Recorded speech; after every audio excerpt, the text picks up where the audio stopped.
Uber কলম ডিজিটালে সকলকে স্বাগত। সঙ্গে রয়েছে আমি অমৃতা। ২৭ লক্ষের নাম বাদ গেছে বিচারাধীন থাকার পর ৭ লক্ষ মানুষ আবার নতুন করে ট্রাইব্যুনালে আবেদন করেছেন। ৬৫৭ জনের নামে নিষ্পত্তি হয়েছে। আজ এই গোটা বিষয়টা নিয়ে আমরা আলোচনা করব।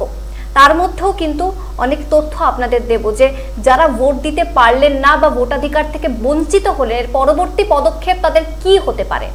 নথি রয়েছে, যাবতীয় নথি রয়েছে, কোথায় যাবেন, কি করবেন, সবটা নিয়ে আজ আলোচনা করব। আমার সঙ্গে রয়েছেন আমাদের অতিথি মানবাধিকার কর্মী ছোটন দাস। ছোটন বাবু, আপনাকে স্বাগত আমাদের অনুষ্ঠানে। এই যে এই ইনফরমেশনটা দিলাম দর্শক বন্ধুদের, এবং তার মধ্যে ১৩৯ জনের নামে ট্রাইব্যুনাল এখনো পর্যন্ত ছাড়পত্র দিয়েছে।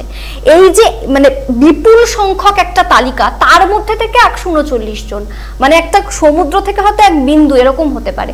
তাহলে যদি এইভাবে প্রক্রিয়াকরণ চলতে থাকে তাহলে তো অনেক বছর সময় লেগে যাবে। তাহলে এই সমস্ত ভোটার যারা রয়েছেন তারা কি করবেন, কোথায় যাবেন, পরবর্তী পদক্ষেপ তাদের কি হতে চলেছে? দেখুন, আসলে সমস্যার আরো গভীরে মানে সমস্যা তৈরি করা হয়েছে একটি রাজনৈতিক দল, আমি বলি বিজেপিকে সুযোগ পাইয়ে দেওয়ার জন্য, সুবিধে পাইয়ে দেওয়ার জন্য। গোটা পরিকল্পনাটা হচ্ছে রাজনৈতিক উদ্দেশ্য প্রণোদিত, বেআইনি, সংবিধান বিরোধী। আপনি ২৭ লক্ষের কথা বলছেন, কিন্তু গোটা নাম বাদ গেছে তো ৯১ লক্ষেরও বেশি মানুষের। এবং এই ৯১ লক্ষের মধ্যে ধরুন ২৭ লক্ষের একটা ওয়ে দেখিয়েছে। এবং এ ব্যাপারে ধরুন যদি বলেন ট্রাইব্যুনালের কথা বলেন, আমাদের আসামের অভিজ্ঞতা কি? আসামের অভিজ্ঞতা তো এটাই ছিল, এরকম তিক্ত অভিজ্ঞতা। এর সঙ্গে যেটা আরও মানে ন্যায় বিচারের যে দর্শন, ন্যায় বিচারের দর্শনটা কি, এই গোটা ট্রাইব্যুনাল এসআইআর, আমি আবারও বলবো যে এসআইআরটা গোটাটাই সংবিধান বিরোধী এবং আইন বিরোধী। এই রিপ্রেজেন্টেশন অফ পিপুল অ্যাক্ট, জনপ্রতিনিধিত্ব আইনে কোথাও এটা নেই। এবং এই ব্যাপারে বিহারে যখন শুরু হয় তখন যে মূল মামলাটা, যে এসআইআর সংবিধান সম্মত কিনা, আইনসঙ্গত কিনা, এই যে মূল মামলা, সেই মামলাটা কিন্তু চাপা পড়ে আছে। মূল মামলার নিষ্পত্তি কিন্তু হয়ে গেলে এই পদক্ষেপগুলো আসত না। তো সেই মূল মামলা এখনো নিষ্পত্তি হয়নি। অর্থাৎ এটা আইনি না বেআইনি, এটা নিষ্পত্তি হলে বাকিগুলো তো সহজ হতো। এটা প্রথম দিক। দুর্ভাগ্যের বিষয় যে আমি জানি না যে সুপ্রিম কোর্ট কেন ওই মূল মামলার নিষ্পত্তি করেনি। আমায় যদি জিজ্ঞাসা করেন, আমি বলবো সুপ্রিম কোর্ট কসমেটিক চেঞ্জ করে করে একটা গোটা সংবিধান বিরোধী, গোটা আইন বিরোধী কাজকে লিগালাইজ করে দিচ্ছে।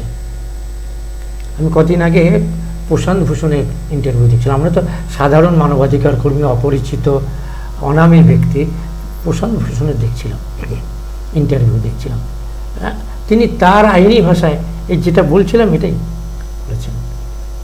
এরপরে আরো বৃহত্তর প্রশ্ন, আইনের দর্শনের প্রশ্ন, আন্তর্জাতিকগতভাবে এবং ভারতীয় দর্শন থেকে। ধরুন আপনি আমার নামে বললেন যে ছোটন দাস ওই কলমের এই কাপটা আমার অজান্তে ব্যাগে পুড়ে নিয়েছেন, অর্থাৎ চুরি করেছেন। আপনি অভিযোগ করলেন, আদালতটা আমার কথা শুনবে। আপনার কথার ভিত্তিতেই, আপনার কথার ভিত্তিতে তো আমার শাস্তি হবে না, বিচার হবে না।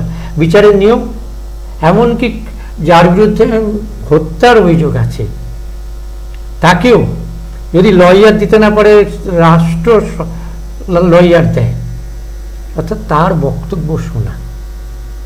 এখানে আমার একদম চুরি তো একটা সাধারণ কথা বললাম, আমার নাগরিকত্ব, আমার ভারতীয়ত্ব, আমার সমস্ত কিছু, আমার মাতৃভূমি, এটা আমার জন্মভূমি, সেখানে বাস করার, সেখানে সমস্ত অধিকার, উত্তরাধিকার সূত্রে আমি যে অধিকার পেয়েছি, সেই অধিকার কেড়ে নেওয়ার প্রশ্ন হচ্ছে। সেই সময় যে ঘরে বসে এটা হচ্ছে, সেখানে আরএসএস এর লোক থাকবে, বিজেপির লোক থাকবে, যারা অভিযোগ করেছে তারা থাকবেন, আমাকে নিয়ে বিচার হচ্ছে, আমি অনুপস্থিত। এই যে ন্যায় বিচারের যে মৌলিক নীতিমালা, একেবারে মানে ন্যায় বিচারের গোড়ার কথা, এটার উল্লঙ্ঘন করা হচ্ছে। যে আপনি আমি কি কাগজ দিয়েছি, আপনার কাছে কি কাগজ পৌঁছেছে, ইলেকশন কমিশন যার সম্পর্কে এই বাজারে এবং খুব ঘটনা যেটা বিজেপি কমিশন আমি কমিশনে 10টা ডকুমেন্ট জমা দিয়েছি, তারা কোনটা দিয়েছে কোনটা দেয়নি কিছুই জানি না আমি। চলুনবাবু, প্রথম দফা নির্বাচন তো হয়ে গেছে, আমার এইবার যে এত বিপুল সংখ্যক নাম, সেটা যদি এইভাবে নিষ্পত্তির প্রক্রিয়াকরণ চলতে থাকে তাহলে তো প্রায় 100 বছর সময় লেগে যাবে। তাহলে এই মানে এই যে এই টাইম স্প্যানটা আবার দেবেন না, আবার প্রমাণিত হচ্ছে যে এই গোটাটা একটা গভীর ষড়যন্ত্র। হ্যাঁ, এবং এটা হচ্ছে বিজেপি তার একটা কনস্টিটিউশনাল অর্গানাইজেশন ইলেকশন কমিশন, তাকে দিয়ে আমার নাগরিকত্ব কেড়ে নিচ্ছে, এই ষড়যন্ত্র। এবং যে পদ্ধতিতে মীমাংসার পথ দেখানো হয়েছে, হ্যাঁ, এই মীমাংসার পথ দেখানো হয়েছে, তাতে কি দেখা যাচ্ছে যে ষড়যন্ত্রটাই ডমিনেট করছে। যেমন এই যে এতদিনে যদি 600 লোকের হয় তো 34 লক্ষ, তো আরো 7-8 লক্ষ, 34 লাখ, এটা কবে হবে? তার মানে রাজনৈতিক যে সিদ্ধান্ত বিজেপি করেছে, সেই রাজনৈতিক সিদ্ধান্তটাই কার্যকর থাকছে। অথচ দেখুন আপনার আরপি অ্যাক্ট, রিপ্রেজেন্টেশন পিপুল অ্যাক্টে এই সমস্ত বিচার করার অধিকার একেবারে পরিষ্কার বলা আছে। আরও এরাই করতেন, যেহেতু 8000 RSS এর বিজেপির লোক, হ্যাঁ, তারা এগুলো জটিল করে দিচ্ছিলেন, তাদের বাদ দিতে হয়েছে। ফলে রাগ 8100 জন তো বাইরে থেকে এনেছিলেন। কেন? আরপি অ্যাক্টে কোথায় আছে? আমি আজকে আনিনি, আনলে দেখাতাম যে আরপি অ্যাক্টে কোথায় আছে। হ্যাঁ, এই কাজগুলো তো ডিইও, হ্যাঁ, বা তার নিচে অ্যাকর্ডিং টু ল হতো, তারা করছিল না। তার ঘাড়ের উপর বিজেপির লোক বসানো হয়েছে, তাদের আটকে দেয়া হয়েছে। এই রাগ বাংলার মানুষ আটকে দিলেন যে না। ফলে আপনার ওই ধরুন 600 জুডিশিয়াল অফিসার, হ্যাঁ, তারা বাংলা ভাষার কি জানেন? হ্যাঁ, ব্যানার্জি আর বন্দ্যোপাধ্যায় এই বাংলায় লিখলে কি বুঝবেন? লজিক্যাল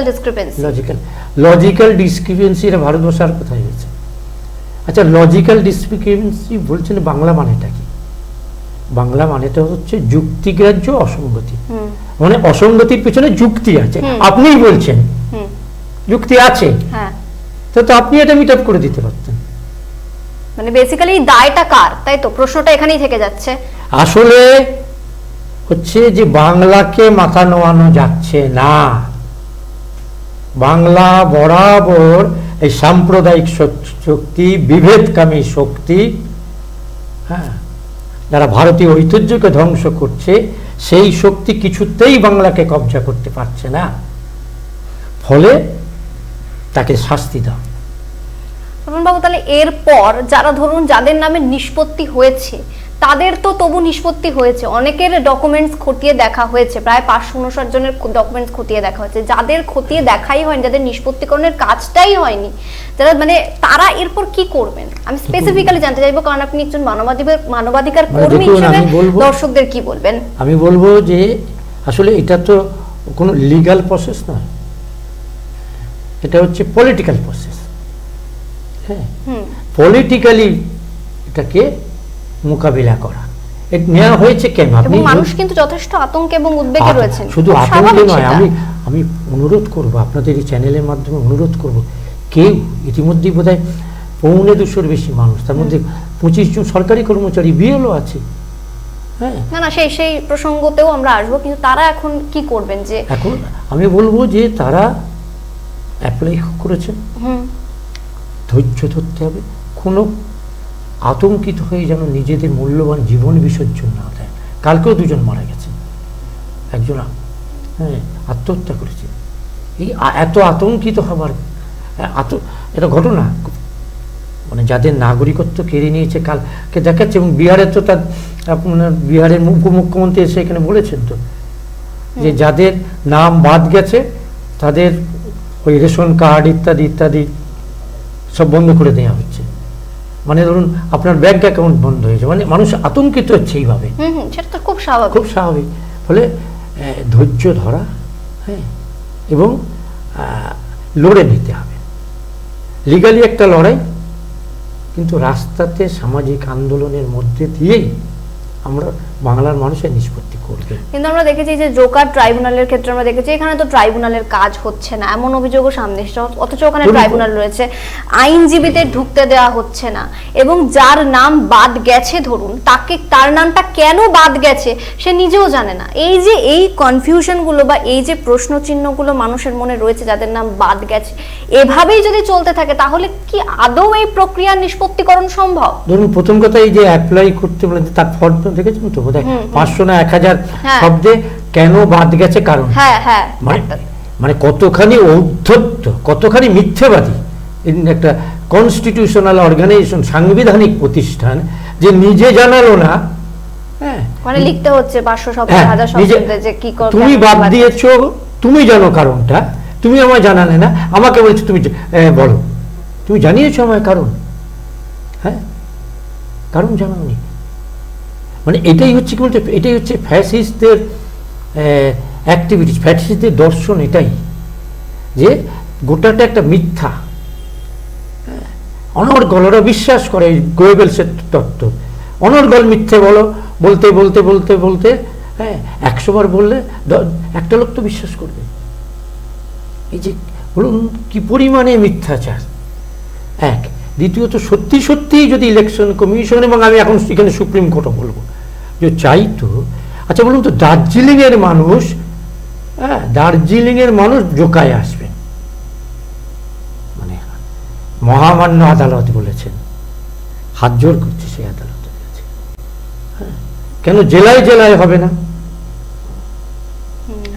জেলা সদরে কেন হবে না? একটা দার্জিলিংয়ের একটা পরিবারের 3 জন দার্জিলিং থেকে এসে বলবেন অনলাইনে, ভারতবর্ষের মানুষ, এবং আপনি যদি দেখেন এই সাভার ইনস্টিটিউট ওরা করেছেন, এবং যদি দেখেন বাদ গেছে কাদের, অধিকাংশ একটা বড় অংশ মুসলমান, একদম আমরা এই প্রসঙ্গে আসছিলাম কিছুক্ষণ পর, মুসলমান, তারপরে হচ্ছে আদিবাসী। ভাবুন আদিবাসী, ভারতের আদিম মানে প্রাচীন অধিবাসী, তাকে বলছে তুই কাগজ দেখা, কে হে তুমি? গণেশ কুমার, অমিত শাহ ভারতবর্ষের লোক নাকি? তো পারস্যের লোক। সে বলছে ওরাও আপনার সর্দার, তাদের বলছে তুই কাগজ দেখা। বেশিরভাগ মানুষ হচ্ছে আমাদের দেশে শিক্ষার হার, সবচেয়ে দরিদ্রতম মানুষ, প্রান্তিক অংশের মানুষ,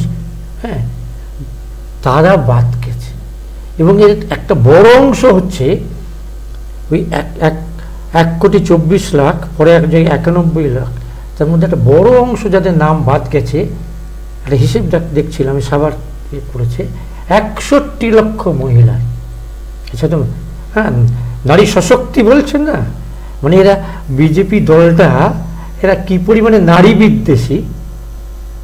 মানে এখন তাদের পক্ষে প্রত্যেকটা ডকুমেন্টস যেগুলো ট্রাইব্যুনাল হয়তো চাইবে সেটা কি শো করানো পসিবল, তারা হয়তো সেই বিষয়টাই বুঝতে পারবে না, বা অনলাইন অফলাইন বিষয়টা কি, কেন কি, মানে কি লিখতে হবে সেই বিষয়টা না হবে। তুমি এটাকে বলা হয় বার্ডেন অফ প্রুফ।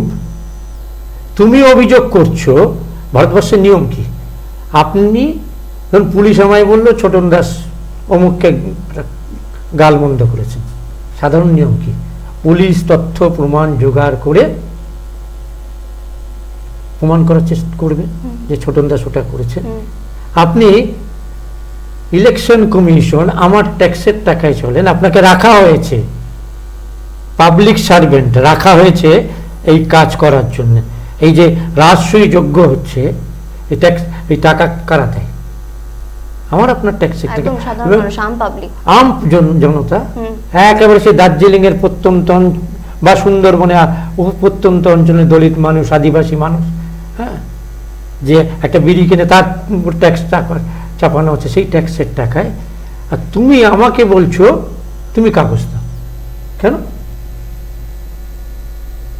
তুমি অভিযোগ করছো আমি ভারতীয় নই, আমি পরে আসবো সে প্রশ্নে, আর তুমি আমার কাছে কাগজ চাইছো কেন? কারণ অনুপ্রবেশকারী রোহিঙ্গাতে ভরে গেছে, তাই তাদেরকে তাড়াতে হবে, এরকম অভিযোগ তো বারবার সামনে এসছে। এখন ওরা বলুক না, আমাকে একজন সাংবাদিক জিজ্ঞাসা করছিল যে কত অনুপ্রবেশকারী পাওয়া গেছে। আমি বললাম ওই শুভেন্দুর চাকরটা বসে আছে এখানে, কি আর তাকে জিজ্ঞাসা করুন, জ্ঞানেশ কুমারকে জিজ্ঞাসা, শুভেন্দুর চাকর তো, শুভেন্দু বলেছিল 1.5 কোটি, হ্যাঁ, চাকরের সঙ্গে সঙ্গে 1,24,00,000 লোকের নামে নোটিশ পাঠিয়ে দিল। তো হ্যাঁ, সেই চাকরটা বলুক কতজন পাওয়া গেছে, তার আগে বলি বিহারে কতজন পাওয়া গেছে। বাবু, এখানে একটা প্রশ্ন আসছে, যাদের ডকুমেন্টস নেই বা যারা বুঝতে পারছেন না, যারা অনলাইন অফলাইনে কি লিখতে হবে সেটা বুঝতে পারছেন না, সেটা তো একটা পার্ট গেল, তাদের অবশ্যই চিন্তা করতে আপনি নিশ্চয়ই বারণ করলেন এবং ট্রাইব্যুনালে যেতে বললেন, সেটা তো সব আমরা জানি। কিন্তু এখানে আরেকটা বিষয় সামনে আসছে, সেটা হচ্ছে যে পাসপোর্ট রয়েছে, জমির দলিল রয়েছে, আধার কার্ড থেকে শুরু করে সমস্ত নথি রয়েছে, তবুও নাম বাদ গেছে, ভোটাধিকার প্রয়োগ করতে তিনি পারেননি। তাহলে তারা মানে সেক্ষেত্রে কি করণীয়? সেক্ষেত্রে তো সমস্ত নথি রয়েছে, তারা জানেন, তারা অনলাইন অফলাইন আবেদন পর্যন্ত করেছেন, কিন্তু তারা এটাই জানেন না কেন নামটা বাদ গেছে। এবার তাদের কি করণীয় সেটা তারা বুঝতে পারছেন না। দেখুন, বুঝতে পারছেন না, এটা তো খুব স্বাভাবিক, কারণ এই ঘটনা প্রত্যেকের কাছে নতুন, খুব রাতারাতি একটা নিত্য নৈমিত্তিক ঘটনা নয়। এটা তো ধরুন আগে কোনোদিন হয়নি। একদমই তাই। লোকে জানেন না, না, এবং নিত্য নতুন, মানে হোয়াটসঅ্যাপে অর্ডার দেয় না তো, হোয়াটসঅ্যাপে এটা দিন ওটা দিন, সে হোয়াটসঅ্যাপে যাকে দিচ্ছেন তিনিই জানেন, হ্যাঁ, অন্যরা জানেন না। ফলে এই গোটাটাই ইলেকশন কমিশন করেছে। ফলে কি বলুন তো, এক্ষেত্রে লিগালি লড়তে হবে। ভারতবর্ষের সংবিধানের রক্ষাকর্তা হিসেবে সুপ্রিম কোর্ট, মানুষের সাংবিধানিক অধিকার রক্ষার সর্বোচ্চ জায়গা হচ্ছে সুপ্রিম কোর্ট, তার উপর আস্থা কিন্তু আস্থা রেখেই বলছি, এই আচরণ কার্যত, সুপ্রিম কোর্টের এই ভূমিকা কার্যত, ধরুন এই যে ডেট বাড়িয়ে দিল, তাতে 23 তারিখের ভোটের আগে 21 তারিখে কজন ভোট দেওয়ার সুযোগ পেলেন? অথচ সুপ্রিম কোর্টের জাজমেন্ট আছে, লালবাবু হোসেন মামলায় সুপ্রিম কোর্টের Lalbabu Hossain versus electoral registration officer and others 6 ফেব্রুয়ারি 1995 সালের রায় আছে। তার 9 নম্বর প্যারায় পরিষ্কার বলছে, যে 9 নম্বরে যে আপনার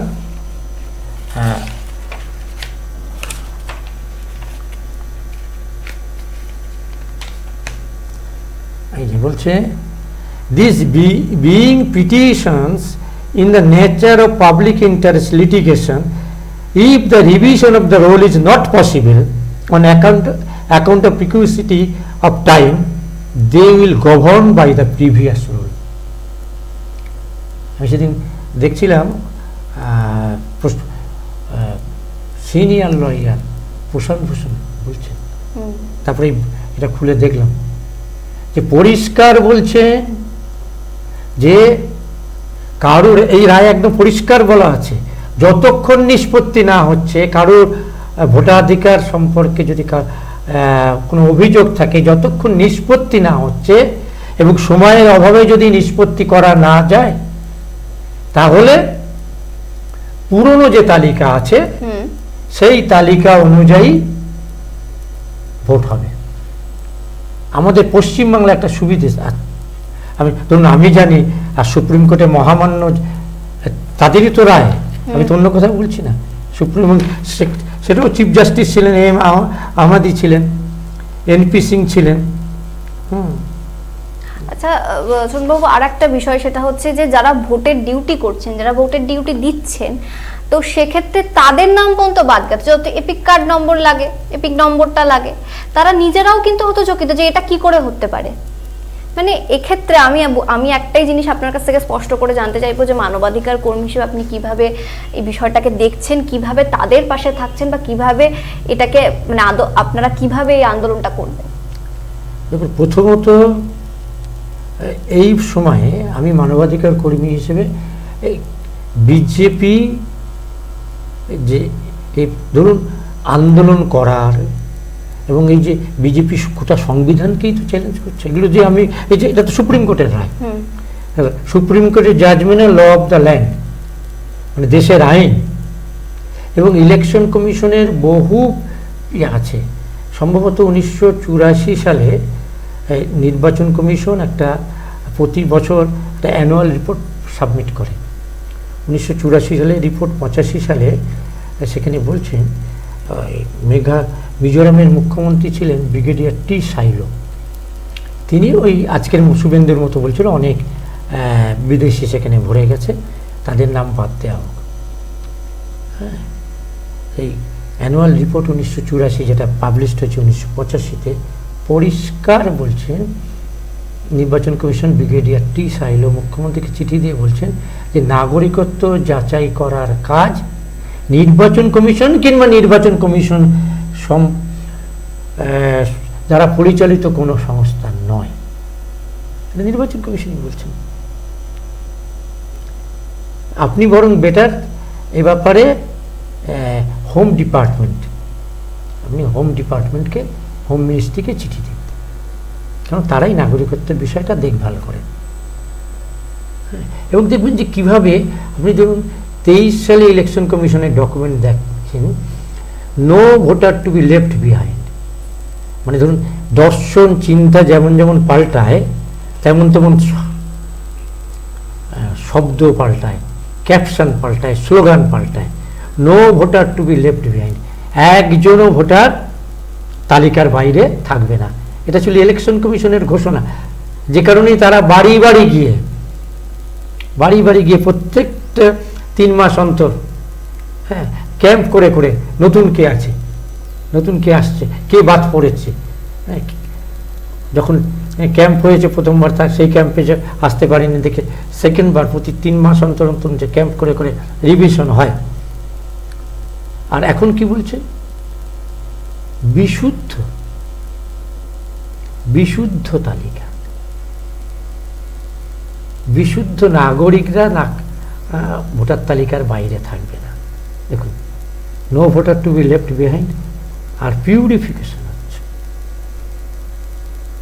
এই যে দর্শনের জায়গা থেকে, চিন্তার জায়গা থেকে, হ্যাঁ, অথচ নির্বাচন কমিশনের কাজই নয় এটা। তাহলে আপনি কি এখন এই পরামর্শই দেবেন যে ট্রাইব্যুনালে আবেদন করতে এবং ধৈর্য ধরতে, মানে ট্রাইব্যুনাল ছাড়া এই মুহূর্তে আর ধরুন ফ্যাসিস্টদের হাত, এটা তো ফ্যাসিস্ট, গণতান্ত্রিক দেশের নিয়ম হচ্ছে ভোটাররা সরকার ঠিক করে, আর ফ্যাসিস্টরা কলোজিয়াম সিস্টেম তৈরি করে। এটা তো একটা কলোজিয়াম, মানে এই ধরুন আপনি মুসলিম এলাকা বাদ দিয়েছে কেন, আর পশ্চিমবাংলায় যত নাম বাদ গেছে 91 লক্ষ, তার 50% মতো মুসলিম প্রধান জেলাগুলো, মালদা, মুর্শিদাবাদ, উত্তর 24 পরগনা, দক্ষিণ 24 পরগনা, দিনাজপুর, কেন বাদ দিয়ে দিচ্ছে? তো এটা তো ওরা একটা নিজেরা বিরোধীরা আমার পক্ষের ভোট কারা দেয়, অর্থাৎ গণতন্ত্রে ভোটাররা সরকার নির্বাচিত করে, আর ফ্যাসিজমে সরকার ভোটার ঠিক করে। কোথাও গিয়ে কি আপনি মানে এটা বলতে চাইছেন আমি যেটা বলতে চাইছি, মুসলিম ভোটকে টার্গেট করা হয়েছিল? হ্যাঁ, এবং আপনি যদি তালিকা ধরে ধরে দেখেন, যেখানে 5000 ভোটে বিজেপি হেরেছে সেখানে 25,000 ভোট। আমি বিহারের উদাহরণ দিয়ে বলবো, যেখানে 5000 ভোট বাদ গেছে 25,000 লোকের নাম বাদ, ভোটারের নাম বাদ দিয়ে দিয়েছে। তো এই ফ্যাসিস্টদেরকে শুধু লিগালি প্রতিরোধ করা যায় না, এই ফ্যাসিজমকে প্রতিরোধ করতে পারলেই, কেন এটা ফ্যাসিজমের প্রোগ্রাম তো, যে আমরা কলোজিয়াম তৈরি করব, আমরা ভোটার যারা আমাদের লোক সেই ভোটারদের তালিকায় রাখবো, তাহলে আমরা বারবার জিতে আসতে পারবো। আমি খুব স্পেসিফাই করব, একদম নির্দিষ্টভাবে বলছি যে এই ফ্যাসিস্ট শক্তিকে বাংলার নির্বাচনে ইতিমধ্যে তো বাংলায় গণভোট হচ্ছে, বিজেপির বিরুদ্ধে গণভোট হচ্ছে, এই যে বলছে না 92-94, দক্ষিণবঙ্গে আরো বাড়বে। এটা হচ্ছে, এটা কোনো দলকে দিচ্ছে না, এটা বিজেপির বিরুদ্ধে, জ্ঞানেশ কুমারের বিরুদ্ধে, ইলেকশন কমিশনের বিরুদ্ধে গণভোট। এবং ইলেকশন কমিশনকে যারা এই অপকর্ম করতে সাহায্য করছে তাদের বিরুদ্ধে গণভোটে। স্পেসিফাই করবো ছোটন বাবু যে তবুও আমাদের দর্শকদের উদ্দেশ্যে, এবং কারণ আমাদের এই ভিডিও, আমাদের এই অনুষ্ঠান অনেকেই দেখবেন, প্রচুর মানুষের নাম বাদ গেছে, আপনি তবুও নির্দিষ্ট করে যদি বলে দেন কি বার্তা তাদের জন্য আপনার পক্ষ থেকে, আপনাদের পক্ষ থেকে, আমাদের কারণ আমরা অনুষ্ঠানের একদম শেষ পর্যায়ে এসেই পৌঁছেছি। আমার দিক থেকে বলা, আমাদের দিক থেকে বলা, ভরসা রাখুন ভারতবর্ষের সংবিধানের উপর, ভরসা রাখুন ভারতবর্ষের ঐতিহ্য, দিবে আর নেবে, মিলাবে মিলিবে, যাবে না ফিরে এই ভারতবর্ষ। সব ধর্ম, হ্যাঁ, যেমন রামকৃষ্ণদেব, শ্রী শ্রী রাম ঠাকুর রামকৃষ্ণদেবকে বলছেন, নানা জায়গা থেকে নানা নদী আসে, মিলে তো সাগরে, ভারতবর্ষ মহাসাগর, এখানে ধর্ম, জাতি, বর্ণ সব নিয়ে আছে। ফলে সংবিধানের উপর বিশ্বাস রাখুন, ভারতবর্ষের ঐতিহ্যের উপর বিশ্বাস রাখুন। এই ভারতবর্ষেই হয়েছে 1 লক্ষ বিরোধী দলের নেতাকর্মীকে জেলখানায় পুড়ে দিয়েছিল ভারতের প্রধানমন্ত্রী, তারপরেও গণতন্ত্র ফিরে এসেছে, সিধে করে দিয়েছিল। ফলে এই ফ্যাসিস্টদেরও সিধে করে দেবে। আতঙ্কিত হবেন না, ধৈর্য ধরুন, গণতন্ত্রের উপর বিশ্বাস রাখুন, এবং আগামী দিনে সংগ্রামের মধ্যে দিয়েই ভোটাধিকার কেড়ে আনবে মানুষ। আপনারা পাশে আছেন? আমরা পাশে আছি, ভারতবর্ষের সমস্ত গণতান্ত্রিক মানুষ, দল ও মত নির্বিশেষে, বিজেপি ছাড়া ভারতবর্ষের সমস্ত রাজনৈতিক দল, সমস্ত মানবাধিকার সংগঠন, সমস্ত গণতান্ত্রিক সংগঠন, শুভবুদ্ধি সম্পন্ন মানুষ, তারা এই লড়াইয়ে পাশে আছে। আপনি লিখে রাখুন, জয় আমাদের, পরাজয় বিজেপি। বেশ, এই মুহূর্তে আমাদের সঙ্গে ছিলেন মানবাধিকার কর্মী ছোটন দাস। তিনি বললেন যে আতঙ্কিত হওয়ার কারণ নেই, উদ্বেগের কোনো কারণ নেই, গণতান্ত্রিক পদ্ধতিতেই জয় আসবে। আপাতত আমাদের অনুষ্ঠান এই পর্যন্তই, নজর রাখুন। ধন্যবাদ সকলকে।